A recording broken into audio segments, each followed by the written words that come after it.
Hey everybody, I wanted to jump on because I've come across a few cases where child maltreatment has occurred and it could have been prevented. One was with a child who is stuck in a home with a perpetrator, someone who caused harm to her. And being isolated in this pandemic, she felt at a loss because now she had nowhere to go. School wasn't available, so she had no escape. So it's a catch-22 situation because you go out, you're exposing yourself to the possibility of catching a COVID.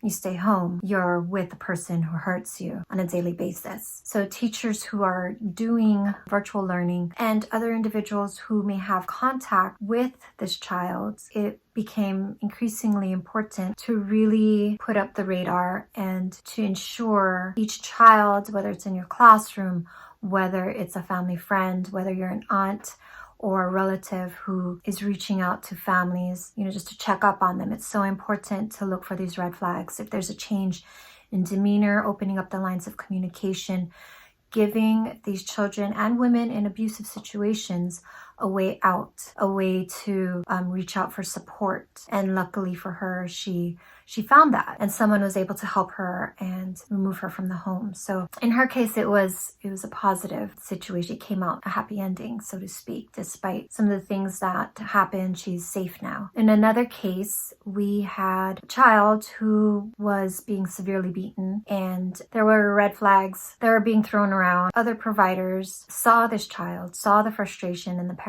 but did little to intervene. And unfortunately, in a lot of cases where there are young children involved, it's the parent who explains the reasons for injuries. And as providers or teachers or even anybody that's involved with a case or an individual who is being harmed, sometimes it takes a little bit of digging and looking a little bit closer. So with this particular case, unfortunately, it wasn't a pleasant outcome, which is why I'm here now, and I'm hoping people will listen to this, and hopefully it encourages you to make a report. So when you make a report, you can do it anonymously. You can call the Child Protection Services hotline and report something anonymously.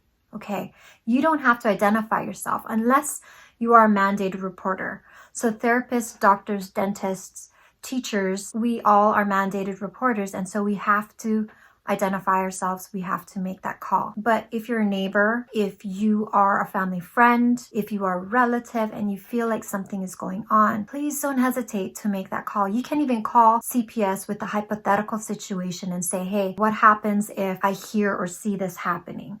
Does that rise to the level where CWS or CPS has to get involved? And they will tell you. But it's better to do that and to have them assess the situation than to sit back and let it continue. Because in several cases, it's not a pretty outcome. And for one of the cases recently that's been on the media, a child died. And there were times when someone could have stopped that from happening.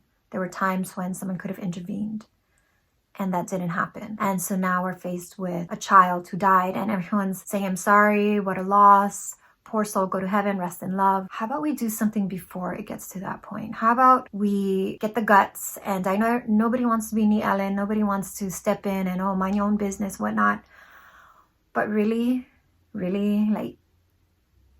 sometimes we have to be ni Ellen. And sometimes we have to step in and do something. And if that means it saves a life, then do it. That's all I had to say. I had to get that off my chest, and I'm feeling emotional. Doing this kind of work for so long, I still get emotional. And hopefully somebody sees this and does something. Thanks, and aloha. Keep each other safe. Till the next time. Ahui ho. Thanks for watching. Make sure to press that subscribe button and turn on all notifications.